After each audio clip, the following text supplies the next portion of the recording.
Hello, everyone. It's time for the ReQuest. It is I, Captain Logan, and joining me tonight is Austin, the Day Ghost. Hello, Austin. How's it going? How's it going? It's good to see you, man. Tonight, we're going to review an entire television series. I don't think I've ever said that before. You've reviewed a whole series. Yeah, Yeah, we've done okay, yeah, fair seasons. enough. I don't know if I don't know if for the ReQuest we've ever been able to do an entire TV show. I No, have definitely done not. I have done a commentary stream on a whole TV show because Patrick Warburton's Tick is only 9 episodes long, and I did that in a single evening. But Oh, okay, well there you go. You got one thing. You maybe started it with that, yeah, with I being guess like, so. I guess so. That was a whole yeah. commentary thing.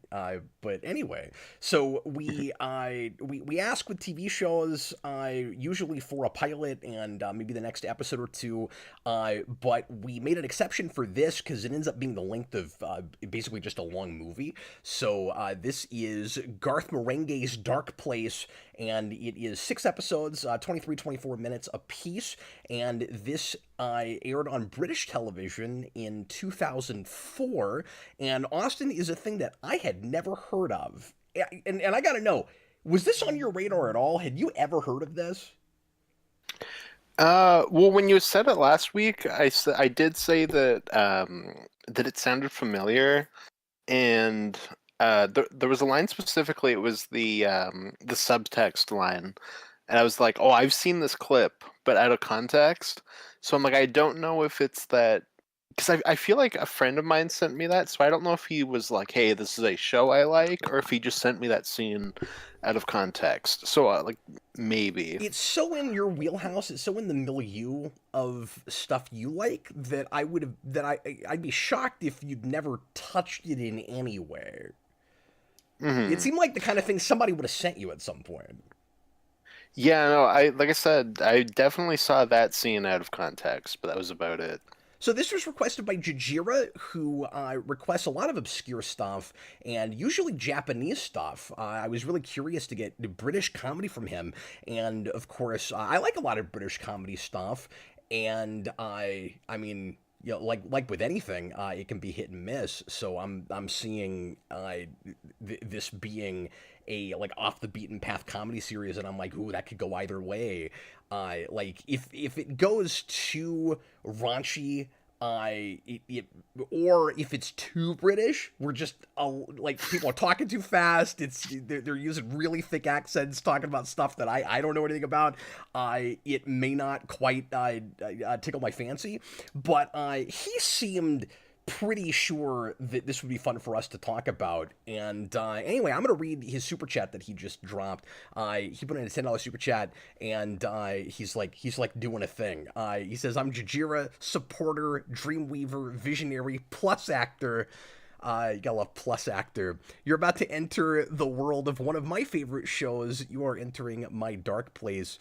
I guess he's taken ownership now of Dark Place, Austin. Hmm. So Garth Yeah, well, Marenghi yeah, has we're his entering Dark Place, his. and Jojiera's Dark Place is making us review Garth Marenghi's Dark Place. Hmm. Yeah, exactly. I let's do what we never do because we usually just chat about a show for 20 minutes before we finally even lay out what it's about. This has a pretty massive kind of meta component, and it's the kind of thing that is not easy to describe in 8 words or less. So, Austin, would you lay out kind of the premise of this? And like maybe brief synopsis or just like kind of story concept of the show within the show. But this is not the kind of thing where we need to do a whole we'd want to talk premise before Episode by laying out episode. the whole plot. Yeah, and we can. Mhm. I think as we go, we'll just kind of throw out the stuff that happens in episodes instead of like going episode to episode. I think that kind of makes more sense with this one. But yeah, if you just kind of lay out the premise for us, Austin, because it's pretty convoluted. Yeah, for sure. Yeah, so this is a like meta show in that it's Garth Marenghi's Dark Place, and he is a fictional character that wrote a show called Darkplace in the 80s, and now it's like coming back where you have interviews with him and his publicist, who's an actor in it, and one of the other actors as well, where they like have like a little interview segment that like goes in and out as you're watching, these old shows that were taken down. And he's basically a like a horror author, and then he made this zero budget show that is a horror thing set within a hospital. So obviously, in the actual show, it is like a horror comedy thing, where the joke is just like how badly made it is, and that's the show. It's the Darkplace. Yeah, it's a straight up parody of low budget television. So it's one of those things that sometimes I really dislike Austin, the movie or show that is made bad on purpose, that's like trying to find that cult classic status in maybe a manufactured kind of way, where it goes, I'm gonna intentionally be so bad it's good, and this tackles that, I think, in a bit of a smarter way, in making itself a straight up parody of all that in the first place. So yes, it is bad on purpose, but it's making fun of stuff that is not self-aware, doesn't realize it's bad. It's about a character that is not self-aware, and the whole show is nothing but self-awareness. You can tell in a couple of minutes what it's getting at. Mm-hmm.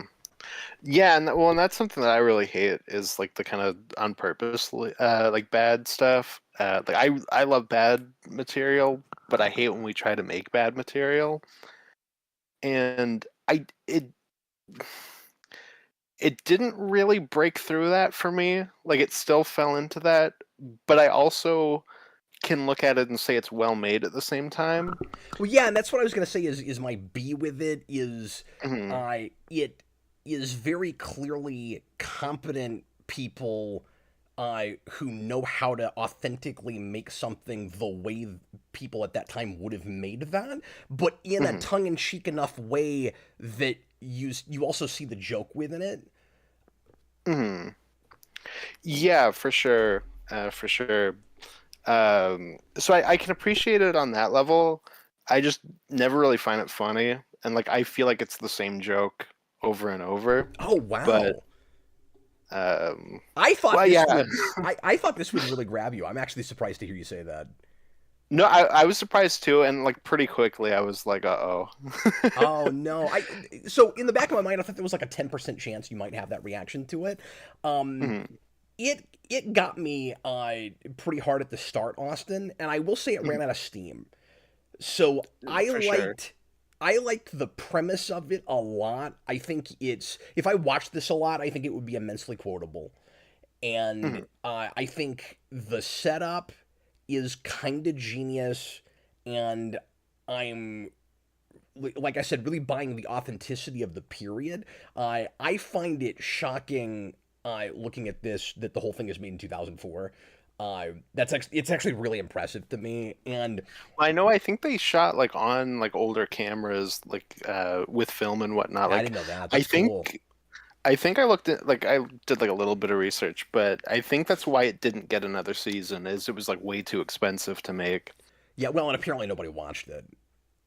Like they just Yeah, it was probably like a combination. they had no ratings with it at all. And It got 0 ratings. British TV is made differently, where they'll make, they call their seasons series instead of seasons, and a lot Mhm. of them won't necessarily be intended to continue, but they'll hope for more. And this is one of those where it's like, if they don't make any more, it's basically a miniseries. But they would have liked to have had more. And there was apparently a companion. This came out later, I think, but a companion like fake talk show, where the producer guy has his own show, and then Garth Marenghi, the character.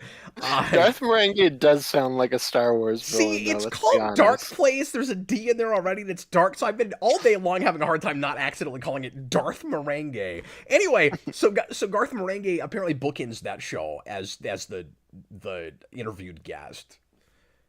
Mhm. Oh, okay. And Well, I know that he starts on like a stage show. yeah, that was apparently really successful, Hmm. or at least kind of acclaimed. But yeah, I don't know anything about that stage show, but I guess it's maybe kind of like this, or at least it probably has the comedy sensibilities of this. Yeah, that's what I would imagine, but I didn't really look too much into it. I think it Mm. was like Stage of Fright or something. I forget exactly what it is. Uh, and apparently, they were supposed to make a movie a lot later, and then there's been no talk about it for a long time. Oh, okay. I mean, with like today's world of streaming, like I feel like it would probably be able to find an audience, and this is definitely like a Yeah. cult classic. Like, looking into it, like everybody that knows the show loves this show. Mm-hmm. And like I said, Austin, I'm really surprised to say this got me more than it did you. I think some of it is not to be like apologetic about that. I'm a little surprised No, I because mean, I feel like I have to be apologetic because this is like a really beloved show, and it just I think like didn't hit me. there was a time where I would not have appreciated this anything like as much as I did, and this is a real time and place thing for me where this resonated with me because I just made a low budget movie myself, Oh, for and sure. I'm looking at and of course a real amateur novice project, admittedly amateur, and so I'm looking at some of the like devices and techniques they're using, and I'm raising my hand and going guilty as charged. And I think Mhm. that's a lot of what was fun about it for me is I was kind of mentally taking notes. Like I just finished, and I'll not talk about my movie too much, but I just finished, and that's real quick. That's another way that it resonated with me though, is because this is about a guy making a vanity project and having delusions of grandeur and being so full of himself. And my movie, in order to do the thing and tell the story I'm trying to tell, ends up having to look really self-indulgent. And Mhm. I feel like there's no way to put it out without looking like I'm really full of myself and having that kind of vanity. And like, I don't think I do, but anybody watching that movie is going to think I'm this guy, or at least to some degree.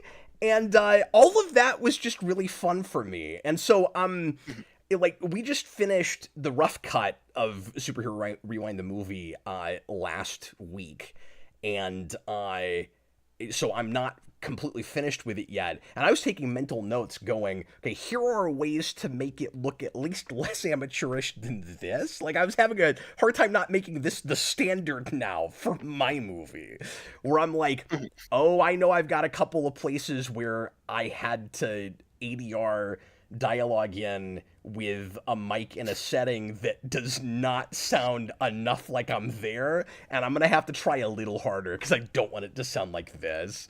There's some things like that, but I thought a lot of the intentionally bad stuff, Austin, was actually kind of sophisticated, and No, it like definitely is. Like it's got I'm gonna fight for this one a little bit because well, and I you was don't really have to fight impressed it with it. all. Yeah. You don't have to fight it all. Like I will throw up my hands and say, you like throw out all of this to me on paper, and it all sounds good. Like you can throw quotes at me. I'm like, okay, they sound good. Um, like I said, I appreciate like how well it's made, like in terms of being badly made, because I agree. Like I do think it is meticulously put together to seem bad. Okay. But when it all comes together, I just didn't find it It funny. just It's got too much entertain you of the way it should have. yeah, there's just too much of like an annoying wink to the audience for me where like I feel like every line I'm like, okay, like I get the joke. Like I kind of need something else. Yeah. But like I said, it's That's all fair, but just how it comes a lot together. of it's also really clever to me, and so I didn't Yeah, mind no, so I much mean of that's that. absolutely fair. You don't I have to be was defensive. I have to be defensive. I was impressed with the consistency of the the techniques used. Mhm. Where it didn't feel it did, like I said, it didn't feel manufactured. It didn't feel like every scene they're making a list of let's throw in like some weird uh like novice thing that we haven't done yet. I mean, they there are places where you'll see something new that you haven't before like that, but they always feel like this sounds so weird to say, but like they serve the bad story they're telling, where it's like, yeah, that's probably how that would have been accomplished. Like for instance, in the second episode when we get to the inanimate objects on wires, and then there's the interview with the creators where they're being really full of themselves, and like over, and it's really funny when they overanalyze everything, and they're going and they're comparing it to like marionettes on a stage play, and they're like, well, if you're paying attention to the wires, then you're not looking at the artistry of it, like you're not getting like what the point of the thing is. And meanwhile, the scene that you're watching is basically just like low rent Smallville, where it's like a telekinesis cryptofreak floating stuff around. Like there's not any subtext. There's nothing happening. And that's hilarious. But like we haven't seen anything on wires yet. So now they're gonna do the wire gag. But like of course that's where that would fall. Or places where you'll like we consistently have more overdubbing, I think, or at least it sounds like it, with one character over other characters. And every time they do it, it's really funny. Yeah, for sure. No, I mean, I don't think it hits, the same way that something like, I like the Grindhouse double feature or something, where like I feel like they had like a very surface level, which is weird to say because it's Robert Rodriguez and Tarantino, who I know love that kind of stuff, but it like doesn't come across in the movies at all. Like I don't have that with it, where it's like, okay, here's just like the most surface, like I don't know, we put like a crappy grain over it and stuff like that, and called it a day. Like there is definitely more work put in to make it feel authentic, and just like more overall like thought into like how it's put together.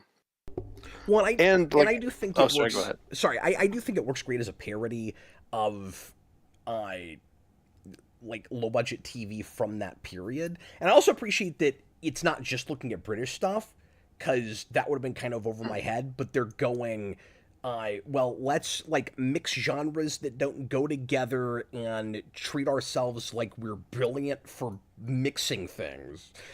Mhm. And so of course, like I love all the cliches. Like it's gonna be a uh like a real hard hitting horror thing, but it has to take place in a hospital. Mhm. Of course, it's in a hospital. No, of course. And I like how the creators in the interviews talk about it like it's really innovative and pushing all these boundaries, and they come up with all these excuses for why it wasn't aired, and they're like, well, the world wasn't ready for it, and they talk about how it never would be made now because it was because it was so, against the grain and doing things that had never been done before. And then like you actually look at the show, and that juxtaposition's really funny to me.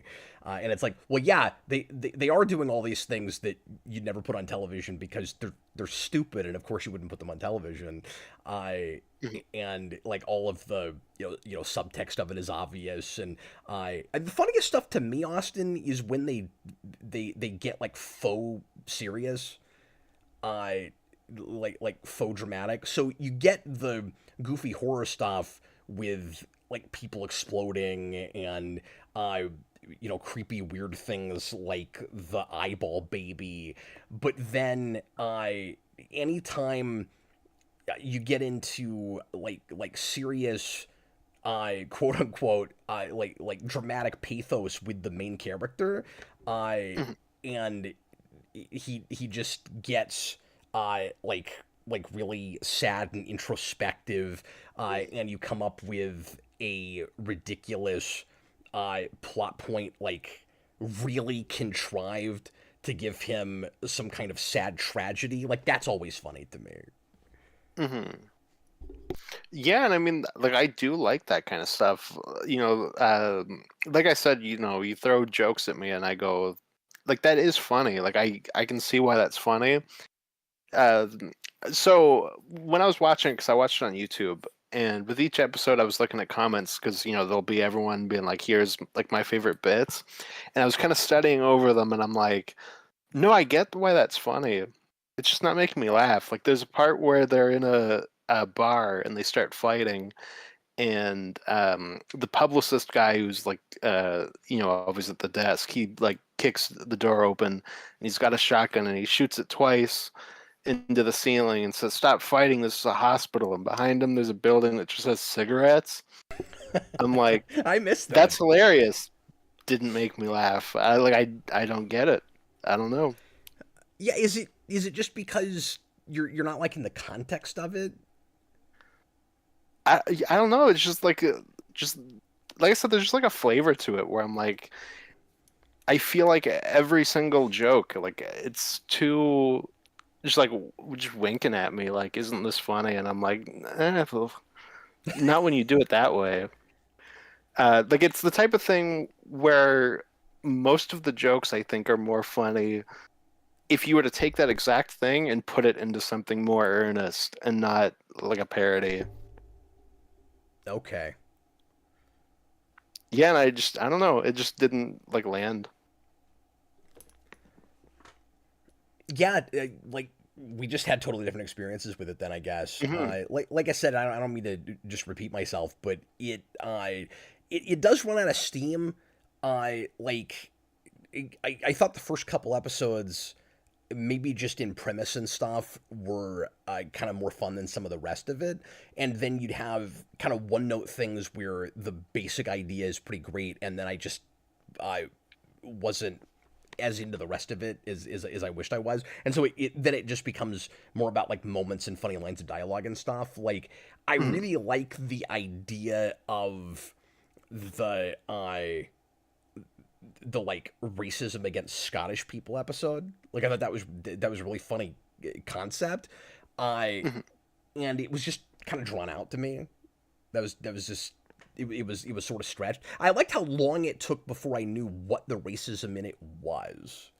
I didn't know what we were talking about for a minute, and then when finally it was the Scots, I was like, that's really funny. Like the intentional anti-political correctness of the show is funny and pretty refreshing, and is like goes to really absurd degrees. I think the reason that the winking wasn't bothering me as much as it was you, Austin, is because I keep saying meta, and it is in the sense that it's pretending like it's a real show, but I don't think there's a reality in this. Like I feel like the Garth Marenghi, the guy making the show, is already living in a heightened parody reality of the world we live in already. And I think that's why I didn't mind it so much. Like, I didn't need the show to be earnest because I don't think what we're looking at is intended to be in the first place. Like, it's already farcical from the get go.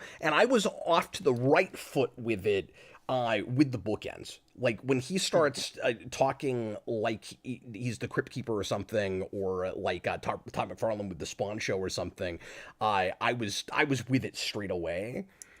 Hmm. No, and I mean, I don't like. I wouldn't want to change it, like, to make it more something for me. It's just this kind of just isn't for me. Like, it's more that kind of a thing.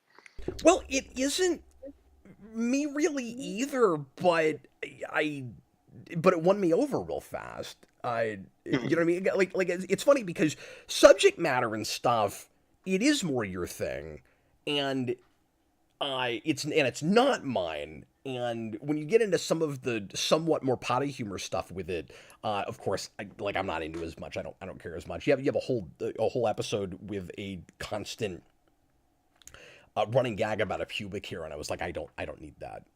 Uh, but Yeah. there was enough else that I was able to grab onto that I didn't mind it. And again, like my not being into B horror hardly at all. See, the irony here is I liked this more than you did, and if I'd never known you, I don't think I would have liked this. That's the irony.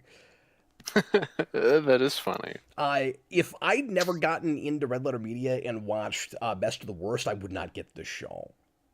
Mm. I really wouldn't appreciate it. I probably would have the thing where I'd go, okay, I get it. Like you're making something that's bad on purpose. But because I've now looked at enough material that's shot like that, but thinking they're making something good, like I get what the joke is, and so now I can enjoy it as much as like a spoof of a Star Trek or a Star Wars or just something I care more about.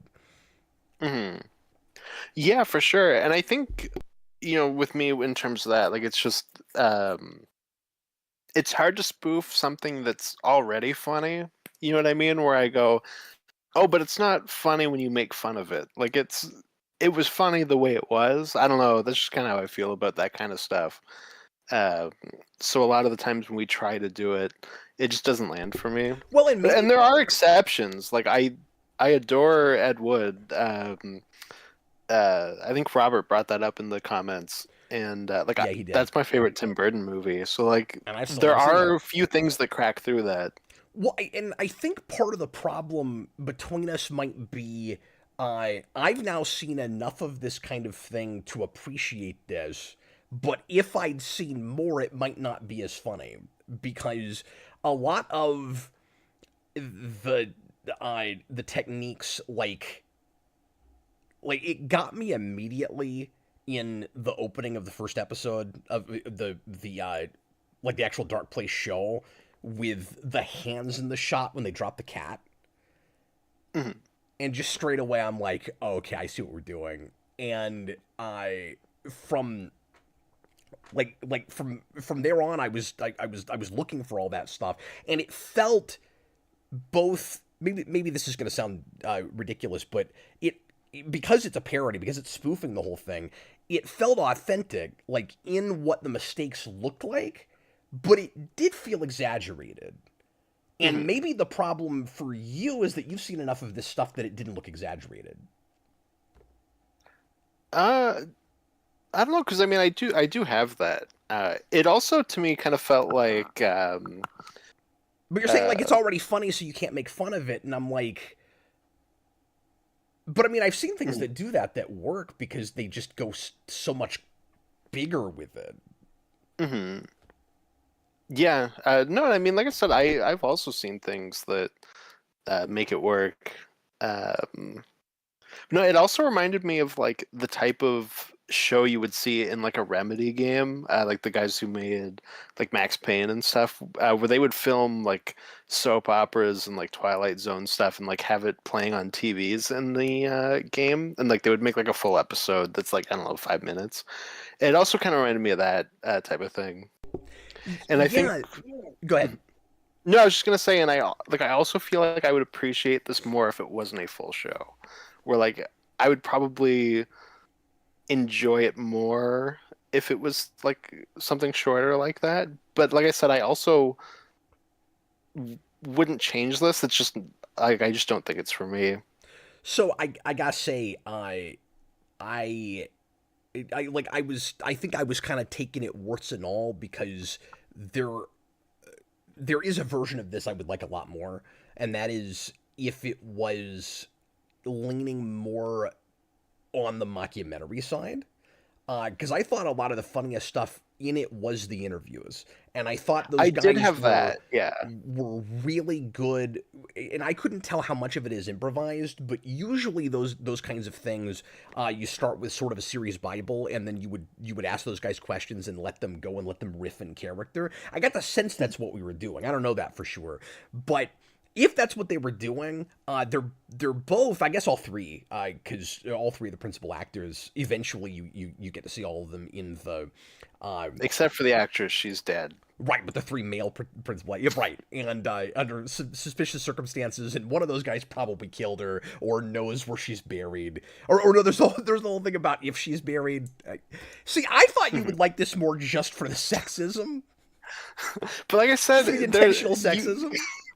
like I said though, you could describe jokes to me. I'm like that. That is funny. Like I do agree. But like, because that is like a common, like occurring thing where just every actor is super mean to that main actress for like no reason. Yeah, well, and they all see women as lower life forms, and Mm. I like how that's established straight away at that first episode, where our our main character's kind of best friend is his right hand man, who they sometimes get in fist fights with.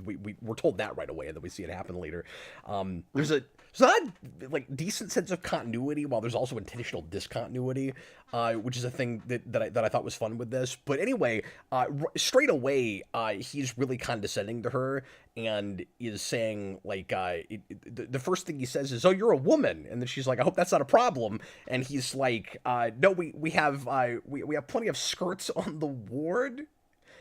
And then he's basically simultaneously saying it's in modern times, of course we have like women working with us as equals, and also you're not at all an equal, and like he makes all of that clear at the same time. But anyway, I thought the mockumentary angle was the thing that made it work. Like, if we just had the Darkplace show, I don't think I would have found it anything like as funny. Like, I really needed the context of the bookends and the consistent interviews, and I didn't think it was interrupted with them often enough, which is tough because you'd almost have to have a conceit where you said every episode there's scenes missing, because at the same time as I want it to be interrupted with interviews more often, I also don't want this to be a 45-minute show. I just don't think the joke has the legs for that. So it needs to be one of two things. It needs to either be almost like a clip show where they're showing you some scenes from an episode, but you don't get the whole episode. Like, I think they're maybe biting off more than they can chew to a degree.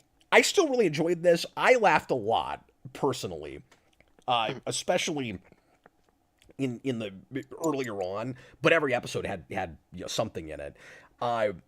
But it needs to either be that, or it needs to be a hour and a half, 2 hour movie that's a mockumentary first, that's then just like throwing you scenes, acting maybe like it's a documentary about a movie that was never made. One of the things that resonated with me with this, Austin, is that it reminded me of a project I've always wanted to make that I've never made.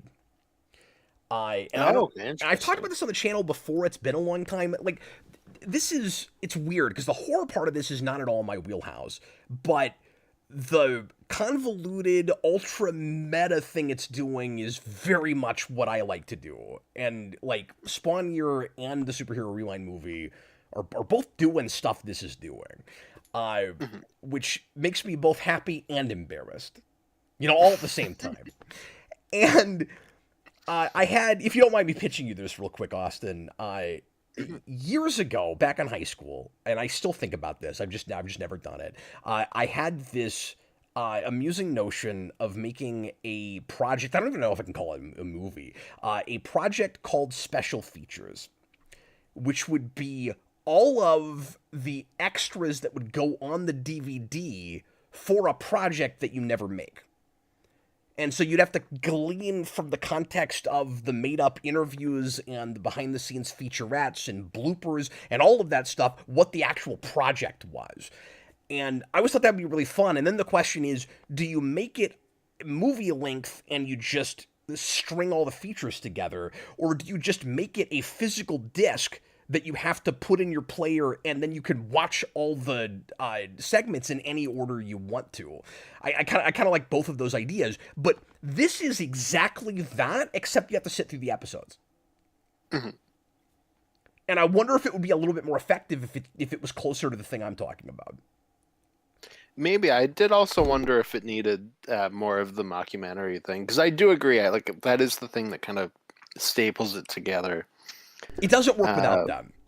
Mm-hmm. Yeah, exactly. Because then it is just, okay, we intentionally made a bad TV show. I mean, I say that, like, the level of parody that this is at is pretty sophisticated, but I don't know if I would want to sit through 6 episodes of it without that. I think Yeah, it has for to be a sure. movie, or you could just make it a pilot, Yeah, and you that could would do work. one or the other. Maybe like a double length pilot. The other thing this is no fault of their own because they were hoping to make more of this, but I wish in hindsight this could have been a 6 episode miniseries that shows you the last episode. Oh, sure. And If the last episode of the show has finality to it, I guess. well, even if it doesn't, Mhm. the interviews could have had finality to it. They could be like, "This is the last one we shot. We were hoping we would get to make more, but we ended up getting shut down." There's stories about why they stopped. And it could just be the most outlandish premise they could think of, or it could be like the most deadpan mediocre episode they had, or it could feel like they've run out of steam. They're making a completely different show at this point. Like there's all kinds of interesting ways they could have done it without it being a true finale, but the show could have had a true finale, and that would have been really cool. They had to end on a clip show. Dang it. Oh yeah, that'd be good. And then you can show clips from a bunch of different episodes that you don't see. That would have been the way to do it. That Absolutely. would have to be an episode if they continued, right? Like that would totally be an episode. One of the things that I didn't like about this, and this is going to sound nitpicky, Austin, but it took me out of the quote unquote reality of it. We're told that they made like 60 something episodes, and at the beginning of every episode, you've got Garth Marenghi in his vault, and he pulls out a reel, and he is implying that each week, now that he's being allowed to put this on television, he's selecting one of those episodes because they're not going to air all of them, right? That's the sense I get. And then after each, this is so nitpicky, but it bugged me. After the intro in every episode, they give you the episode number, and it's just in sequence. Shouldn't be in sequence. The first episode is the pilot, so that should be episode 1. After that, it should jump around. It should say like episode 24, episode 36, but it just goes in sequence. This is 1 through 6. That's not how you do that. I didn't like that. Can't do that. Yeah, you're right. I didn't even think of that. But you're right. They should have jumped around. Show sucks. They should have jumped around. Exactly. 0 out of 10. Worst movie ever made. Can I tell you my absolute favorite thing? Because, I can honestly, I could have spent an hour gushing about this, but instead I'm criticizing it because Austin didn't like it as much as me. Austin, no, gosh. God damn it. My favorite thing is the fake rooftop set. Oh yeah, where like when you see the hospital, it's in like the middle of nowhere, like surrounded by vegetation, and then on the roof, it's like a city landscape. Well, yes, I didn't think about that. There's that, and I love the cheapness of it. And I think it's funnier because it's established by the car in the middle of the darkness in every episode, which is so good. I love the first episode when he gets into it and he's like, I'm driving somewhere and that's why I'm in this car. And then at the end of the episode, they get up on the roof and it's obviously a stage, and like I'm of two minds about it because it's intentionally super cheap looking, and yet for a particular thing, it's kind of a cool looking set. Like, if I built that in my bunker and I shot on it for something for the channel, everybody would go, that's a really cool set. But if you put it on regular television on the BBC, it looks terrible. So, like, I'm flashing back to Spawn-Year, and I'm like, imagine if broadcast television tried to use a Spawn-Year set. If I put that on Geekvolution, everybody goes, wow, look at the production value. And you put it on television, it's like, where's the production value? Yeah, it's Tommy Wiseau's roof set. That's what I was going to say. When he it's also just like had that. access to a roof. His looked a little better. But I thought that roof set was so funny, and also because it's a standing set that we use every episode, and it got the CW places. Like, I love the formula of the show, where it does your standard stupid TV drama stuff, where almost every episode either ends with or has a scene or two before the ending, with him being introspective, contemplative on top of that roof, or talking to somebody on the roof, and then the best bit is the tiny helicopter. Hmm. I thought that was great. Where they attempt a forced perspective thing, where they don't have a regular size helicopter, and you couldn't put that on that set, of course, and so they just have a toy helicopter that they try to put just far enough away that it looks big enough that it's a real helicopter, and I thought that was wonderful. Yeah, for sure. I mean, like, there's so much, care put into like all that stuff, all the imagery. Yeah, Jojiera, I just said BBC because people know what BBC is. But yeah, so the show in the fiction, it's Channel 4. Jojiera, $5 super chat. The series creator hired the most unexperienced crew to let them make errors during filming. I'm actually surprised to hear that, because what I thought I was seeing was a professional crew making something intentionally unprofessional. No, same here. And so Yeah, that's that was what it interesting. was. I like the gag of the producer, or the publisher, who is not an actor, and who I I don't know how well this worked for you, Austin, because like everybody's a bad actor in the show, but Hmm. they're trying to make a gag out of he's like really bad, like way more wooden than anybody else, and is maybe reading all of his lines off of cue cards. And I didn't think that worked great as a running gag, but I thought it was funny in the first episode. Yeah, for sure. Yeah, that didn't work for me. I know with him specifically, that's like a big fan favorite part. Uh, I don't. There's just something about like good actors pretending to be bad actors that like doesn't work with me most of the time. But like I said, I think that would work for like a skit or something. I just don't know that that has legs for a show, at least for me. I thought the joke in the interviews, because again, a lot of the best material is there, where he says, "I'm not an actor, and so I had to go and just give you reality," Mhm. and then the very next scene is like a stiff monologue given directly into camera. I thought that was Mhm. pretty funny. Yeah, there's a lot of juxtaposition with stuff like that. I thought the pilot was really strong, and was probably overall the best episode, at least. That did have my favorite joke where the woman was like, "Oh, was it like psychic or telepathic or whatever? Oh, psychic, I think." Yeah, And he says, "Show me," and then her eyes just flash black for a yeah, second. that's pretty good. Yeah, I thought that was really funny. I But yeah, I like the joke about the. I'll try not to just list out a litany of them. That was funny and that was funny, I but I like how the main character has this. Or used to have this best friend who somehow convinced him to open a door to hell under the hospital, Mhm. and then when he goes to where he's been just like held for years since that happened, inside of a hospital room, like room 214 or whatever it was. He and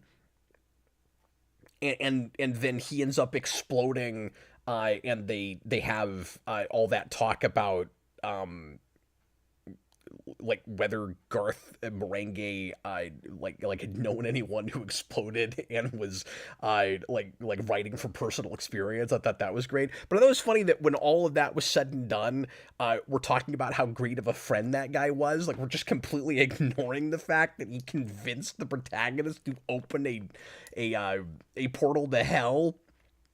Mhm. Yeah, there's also the bit at the end because like he comes back as like a zombie or something, and Garth Marenghi's gonna like shoot him. They're at his funeral, and he like sits up in the coffin, and that guy's mom is like, "No, don't kill him. That's my son." And somebody just yells, "Oh, that's this guy's mom," and then Garth Marenghi just shoots her. I was like, that it was another one of those bits where I'm like, that is really funny when I break it down, but just in the moment, it didn't land for me. But like that is funny.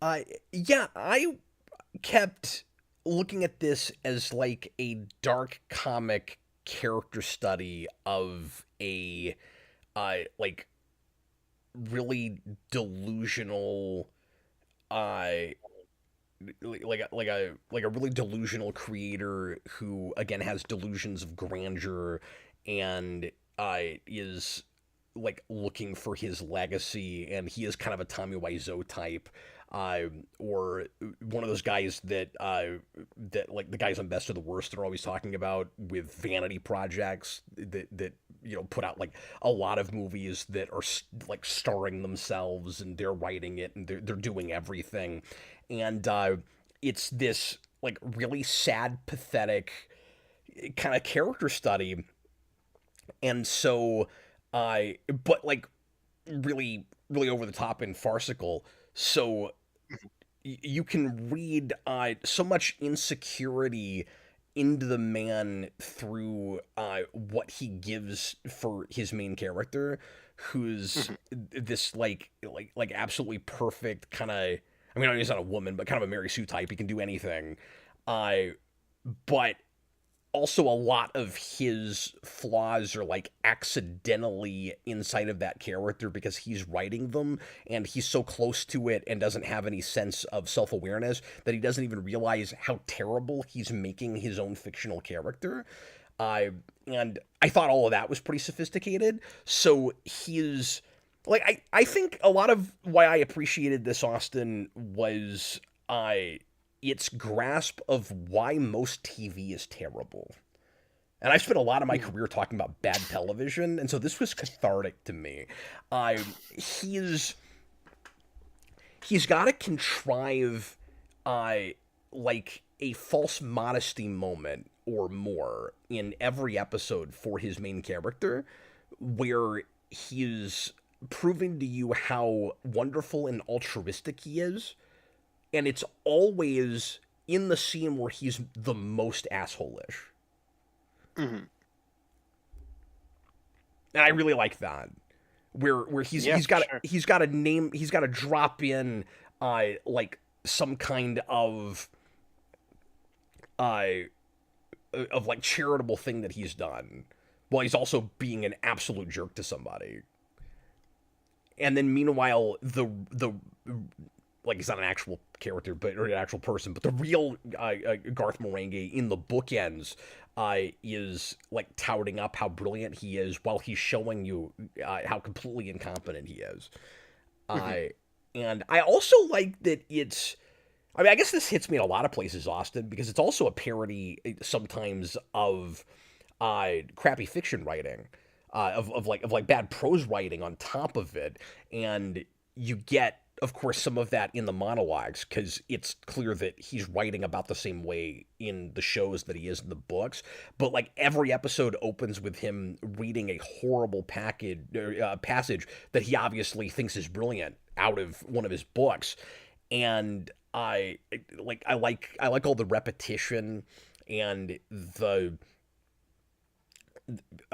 clear cliches, the mixed metaphors, the like incorrect pronunciations of words, and he'll just say something kind of gross and uncouth like several times, hoping that it's disturbing because he keeps repeating it. Uh, and all that was that was really funny. And I think that actor and writer like wrote one or two of those books. Oh, weird. like Okay. like for real. Because I looked Like up. actually wrote the book. Yeah. Yeah, because I looked up merchandise for this on eBay, and I found a couple of those books. Hmm. Fascinating. Oh, he was really committed to the bit. Yeah. And like maybe, I mean, I'm with you a little bit, maybe overly committed. I mean, especially like this kind of like character you bring on, into stage and then into like a show and whatnot. There are a lot of, comedians that have characters like this where it's like this is their thing and like that's what they're gonna do. You know what I mean? Yeah. Like it's very like Pee-wee in that way. Well, that's why I wonder if it might not have been more interesting to just stay more in the real world and maybe actually tell a story about this guy. Hmm.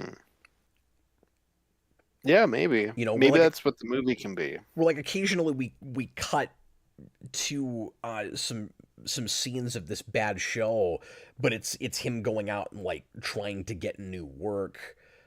Maybe he's washed out. Nobody buys his books anymore, but he doesn't realize just how washed out he is. There's definitely stuff you could do with that.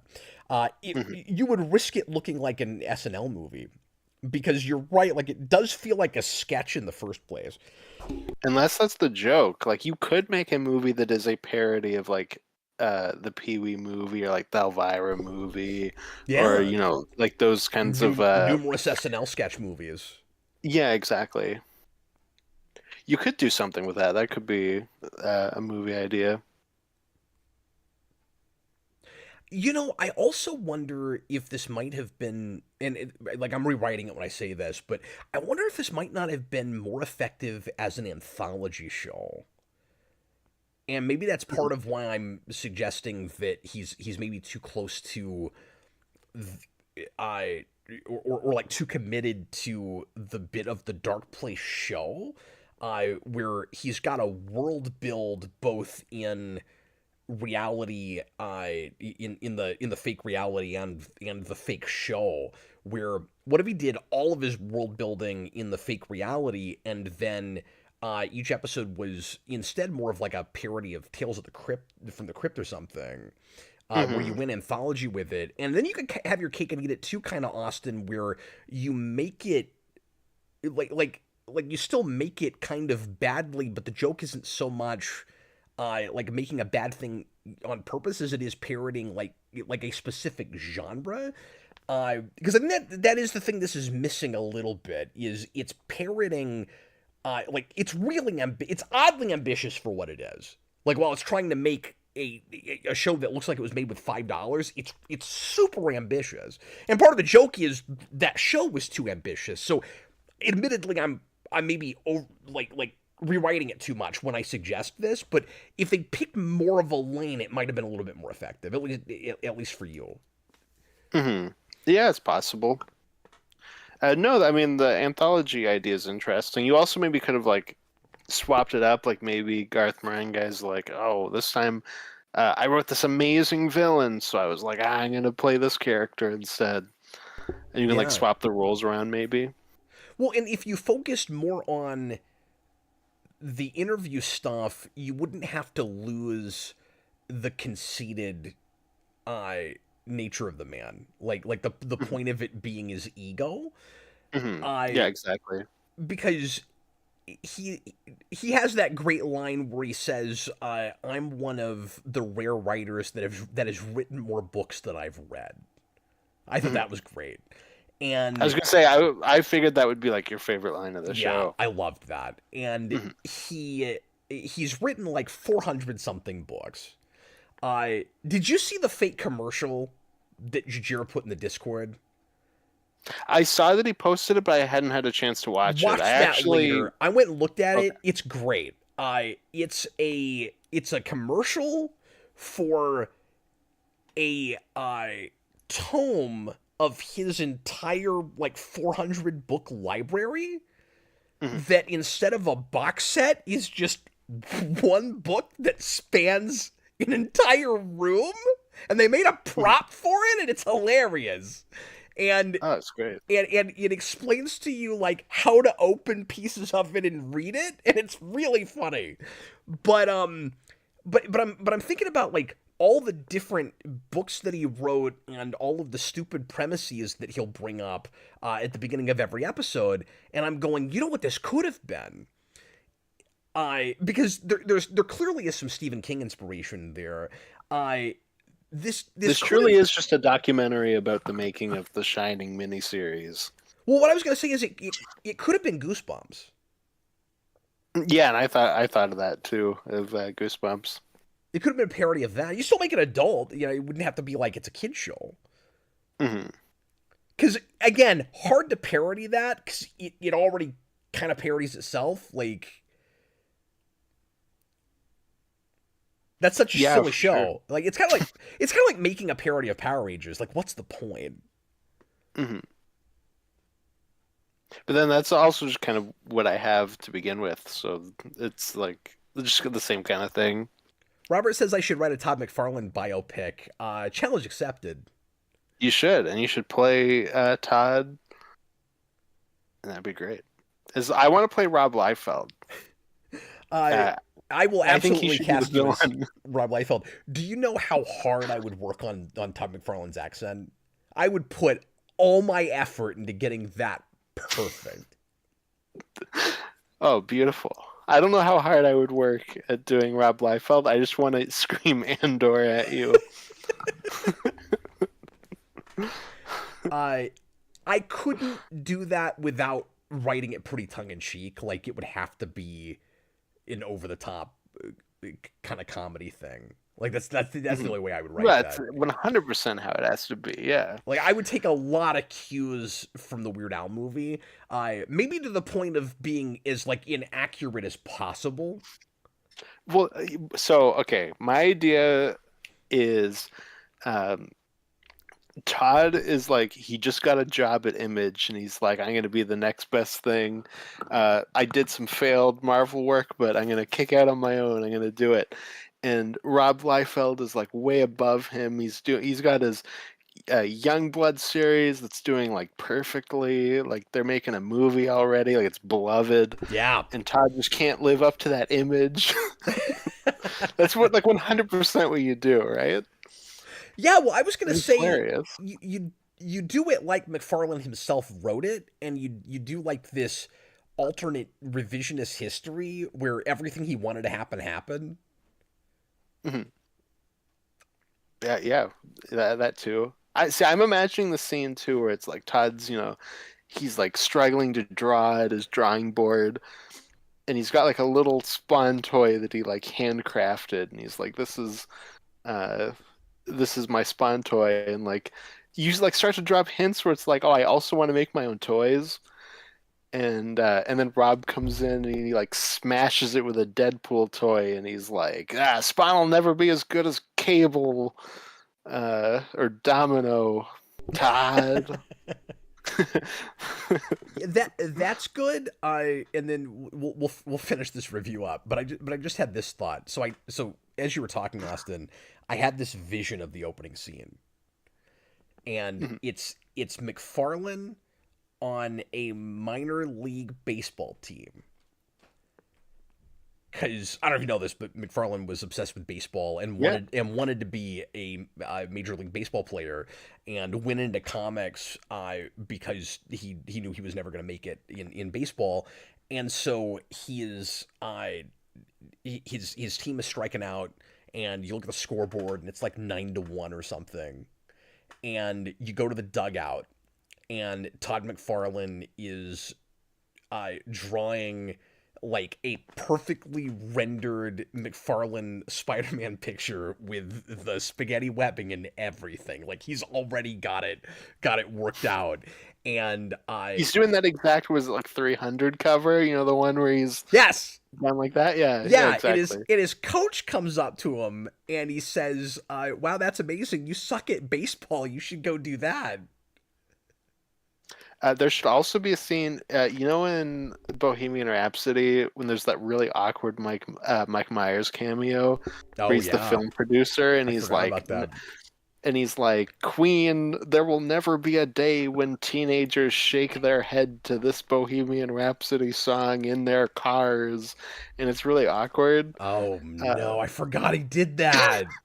yeah, it's really bad. It's really But awkward. look, if we never had that, we wouldn't have gotten the Weird Al movie the way we got it. So Maybe, yeah. But there should be a scene cap where Todd is like, I want to make a Spawn movie, and he goes to like a film producer, and he's like, "This is my idea," and the film producer is like, "Todd, there will never come a day when teenagers are disappointed in a watered down PG-13 1997 movie about this character. that'll never happen. It'll never happen." But And anyway, then we'll get back to Todd, this he's real like, quick. Jojiera, $5 super chat. My favorite line is, "I know writers who use subtext and they're all cowards." Yeah, that's pretty great. hmm yeah, absolutely. Sorry, I'm just thinking of more Because he's just so on the bits for nose. this Todd movie. I'm sorry. We got to finish this up, Austin. I know. Okay, it's okay. Let's do it. And he also said there are two Garth Marenghi books, and there's a third one coming. So this guy's still on this. Oh wow! Like I said, really committed to the bit. I keep saying this guy. It's Matthew Holness. We've not even said the man's name, but that's who did this. Another thing that I thought was pretty funny all the way through was the really exaggerated voice on the best friend character. Oh The Tom yeah, Rivers. was it Matt Berry? I think his name is. Yeah, yeah, that's the actor's name. To the point where at He's first, in the Minecraft movie. is he really? Yeah, for like a line. At first, I thought he was always overdubbed by a different actor, and I think there Mhm. are places where they intentionally dub him in, but it is that actor. But Mhm. I love how exaggerated and ridiculous his voice is. It's really funny, No, and he's just got a crazy voice. his look is really interesting because he looks like um a young what's his name? I'm sorry, I'm blanking on people. That's okay. I'll think of it. Alan Rickman. He looks like a young Alan Rickman. And I was thinking about Galaxy Quest this whole show too. And so that kept distracting me. Um but in some ways this felt kind of like if you actually made something like the Galaxy Quest shows, where you take, like you were talking about, the parody show that's in something, and you actually full on make that thing, which always sounds fun in concept, but you never know if it's going to have legs in execution. hmm I still got to see that Galaxy Quest. Have you never seen that? I've never seen it. It's one of No. my favorite movies, and it's one of the best Star Trek movies. It's not a Star Trek movie. Yeah, I've always heard it's great. I don't even really know what it's about, other than it's like a Star Trek spoof. Oh yeah, well, I won't tell you anything. You got to watch it. Jajira, $5 super chat once again. Thanks for the extra support, man. He says in the fake cast commentary they explained the dubbing because he was drunk. I missed that. But I'm glad to know that I wasn't wrong about the dubbing. I thought that was happening. hmm I like the bits where the publisher is such a bad actor he can't get through a whole speech, so you'll see the cut. Like he's in the middle of a speech, and then you'll see the seam where they just didn't even try to mask it. hmm Yeah, no, there's a lot of stuff like that, and whenever we do it too, it always the camera like shifts a little bit. Yeah, There's that clock one where it's like 4 p.m. and then and then it it shifts just a little bit. switches It's to 4:02. 4:02. It skips a Yeah, whole minute. it skips a whole minute. Yeah. Yeah, that's pretty great. I also wonder if, and like maybe you still wouldn't have appreciated this as much as I did, Austin. But I wonder if part of the issue is this does not binge grade. This does not want one sitting, and I hmm split it up. So I was really digging on this, but there's intentional formulaic stuff, and I was going, this does not want to be watched 6 episodes all at once. So I watched It 3 was last getting night really tiring. and 3 today, and I'm glad I did that. And if I had watched it all together like you did, this might have been a slightly different review. Yeah, for sure. I will No, say that. I agree with that Like completely. 60s Batman is one of my favorite things of all time. If I had to watch several of them at once, I would not like that show. And like if that's the way I was introduced to it, and I did that when I did a rewind on it a lot of years ago. And I even said in the review, like, don't do that. That's not how to watch that, and that's not how to watch this either. Yeah, for sure. Yeah, it's just some shows don't work like that. Don't do it, kids. And it doesn't mean there's anything wrong with the show. It's just how it's intended to be watched. But not everything that's what's so weird about a lot of old television is not everything that was broadcast week to week is necessarily meant to be watched that way, because you'll have creators that wish they could have had something like the streaming platform before we had it. And if only you had Netflix or Hulu or something, back when things like Babylon 5 were made, JMS would have been a happier guy making a show. That's my favorite thing about Arrested Development is that show's like insane to watch week to week. I couldn't even imagine. And then when it finally came to streaming, it sucked. Yeah, that's so weird. Like not like to watch those seasons streaming, but when they like revived it for streaming. Well, that was one of the first of those. And then Yeah, that was the first time I'd ever heard of Netflix, was my dad being like, "Oh, they brought this back. Let's watch the first episode." that set the precedent for calling it a Netflix original when you're like, well, that's weird because it's a continuation of a show that was not an original. So like if that's an original, anything is an original. I guess it just means there's new episodes here, because like it's not an original. It's a follow up to a thing that was on a different network. What's even better, because in the show it's like Arrested Development, and then I think above it says like Netflix original, and then like it's like handwritten in semi-original. Oh, okay, that's good. That's good. That's at least a good. At least they decided to joke about it. Mm-hmm. That's like a joke that works about the Netflix version. But anyways. Well, I actually will probably come back to this at some point, because I like I said, I found it pretty quotable, and there are certain bits of it that I kind of want to experience again. It definitely bites off more than it could chew, and I think it maybe should have been conceptualized slightly differently. But I have mad respect for it as an experimental project. And like I said, I watched it at just the exact right time. Mm-hmm. No, and you might like some of the later episodes more, like if you see them like in a vacuum, like not having just watched the entire show. I think that's right. Probably. Yeah. I'm struggling to even remember the premise of the last episode. The last episode is the broccoli one, where it's like the broccoli SPD. Yeah. Yeah, that was reminding me of a Powerpuff Girls episode where there's a alien species of broccoli that invades, and then the beginning of that episode is talking about an invasion, and then they go to broccoli, and I'm like, well, that's weird. People go to broccoli a lot. I don't know. It's like leg day. Like it's no. Go to broccoli a lot. Not leg day. Well, it does look like a foreign vegetable. Like it looks like it could have come from another planet. There's a little tree. Pardon me. One of the things that was surreal about watching this show was there were things that I thought might be inspirations or influences on this show that at first I would go, oh, wait a minute, it couldn't be because it's the 80s. And then I would go, it's not the 80s, it's 2004. Mm-hmm. Yeah, I had a split second, because I was like, I do know that, but because it's like so in the 80s, when you mentioned Goosebumps, I was like, but wait, they couldn't have, and then I went, oh wait, no. Yeah, I did the same thing. I was like, oh wait, no, they like could have. A split second where I was like, wait a minute. Everything I've brought up could have influenced the show. Mm-hmm. Yeah, exactly.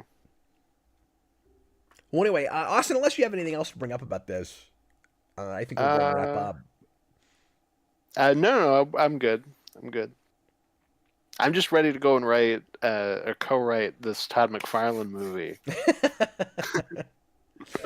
I didn't tell you you could co-write it. So I feel like we would have I, conflicting, clashing I have visions. invited myself on board, and we can do every other scene. So you do a scene, then I do a scene, and it'll like really show the impacting visions, I think. I'll write Todd McFarlane's dialogue, and you could write everybody else. Oh, if I get to write Rob, I'm so happy. Cracked out Rob Liefeld. It's gonna be hard Beautiful. not to want to actually write that screenplay. Mhm. Like, No, genuinely, I would love to write Rob Liefeld because that man is insane. I've listened to so many interviews with him now because he just talks like he's on crack every time he talks. I think I think cracking uh the tone for that movie would be the biggest challenge. Hmm. Yeah, for sure. Well, I feel like you could introduce Greg Capullo at some point, and then he can be like the Anakin where he goes to the dark side by going to DC, and then Todd has to fight him at the end. Yeah, and see, I would be inclined to keep it uh within a shorter period Hmm. where like I would probably tell like instead of making it a true like full life biopic, I'd be more likely to keep it within the span of like 10 years. But see, the thing that I'm thinking though, Cap, is I agree with you. But you should do like the Bohemian Rhapsody thing. We also flub the years just so you can get like the most important things that people know Oh yeah, well, the in Weird Al there. movie did that too. Yeah, yeah. Yeah, exactly. So it's like, That's what I'm saying. I don't think oh, you could have that movie without Bohemian Rhapsody because the scene that you were talking about with Michael Myers, I was I or with Mike Myers, I always do that. a completely different I scene. was like pretty obviously the Weird Al movie just directly parodied that scene. Mm. No, of course, of course. But Um, yeah, it's like 1992, and Greg Capullo's like, "That's it, Todd. That's it, Todd. I'm leaving to go work on Scott Snyder's Batman." so wait, he leaves 10 years before he leaves? That's what I'm saying. Like, you just completely flub the numbers just because it's funny. Yeah, I feel like we would have very different creative visions for this project. Cap's just like everything you're saying. I hate. It's all So wrong. no. It's all wrong. Anyway, guys, thanks a lot for watching. We sure appreciate it. Austin and I will be back tomorrow night with John and Robert, if all goes according to plan. Pretty late. I've got a writers meeting tomorrow night, so sometime after 10 my time. But we're gonna be doing a commentary for the Lost World, Jurassic Park. Finally getting back to the Jurassic Park movies. Austin's very excited about it. But Austin, the good news is we've got two more guys there, so they can do more of the heavy lifting. But they like Lost World, so then I'm gonna have to hear them talk You about how can Lost listen to World them. is a good movie when it is in fact not. Jojiera put in another $5 super chat right before we leave. Thanks for all the support, buddy. He says, "No need to thank me, Cap. I'm not Jesus Christ. I've come to accept that now." That was another of my favorite lines. I did like that a lot. Hell yeah. He's just so full of himself.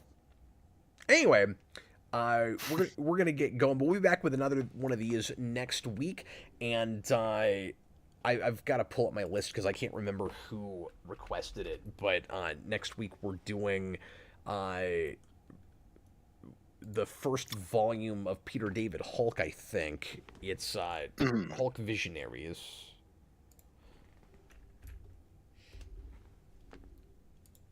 I guess I don't have to say the name of the person, but I usually try Somebody. to. So, If Joe you Turner did asked it, for you that. know. Yeah, Joe Turner Oh, asked okay, for there we that. go. So that's what we're gonna do. A Anyway, lot of Joes. so everybody look forward to that. That'll get us a comic review in next week because we won't have one on Monday. We're gonna be reviewing Thunderbolts Asterisk on Monday. So look forward to that, everybody. Austin's seen it On already. I'm gonna go on this Monday, weekend. asterisk. What's the asterisk? I mean, it's Monday, but it's like just past midnight, so it's no, it's not. It's not. Exactly. And if you feed an asterisk past midnight, you don't know what's going to happen. Yeah, what crazy punctuation could it turn into? Mm-hmm. It Like a becomes like, semicolon. well, I was gonna say like Japanese characters or something. Like it turns into something Oh, that's not even our language. oh, you're going like way farther than me. I'm just like, I don't know, Yeah. an equal sign, an open bracket. Don't feed it after midnight. It turns into an open bracket. Those can Will eat we ever you. get the closed bracket? May never know. That should be their next thing. It should be just Avengers in bracket for Doomsday. Yeah, that title with the asterisk, it's like the antithesis of the stupid Birds of Prey title. You know, where like it set a crazy precedent in the opposite way, where that title was like, let's go as long as humanly possible. Thunderbolts was like, let's just put a piece of punctuation in our title that nobody's ever done that makes you go, oh, it's not even the right title. Like, it's really funny. Mhm. Well, I have a Birds of Prey joke for Monday, so be ready.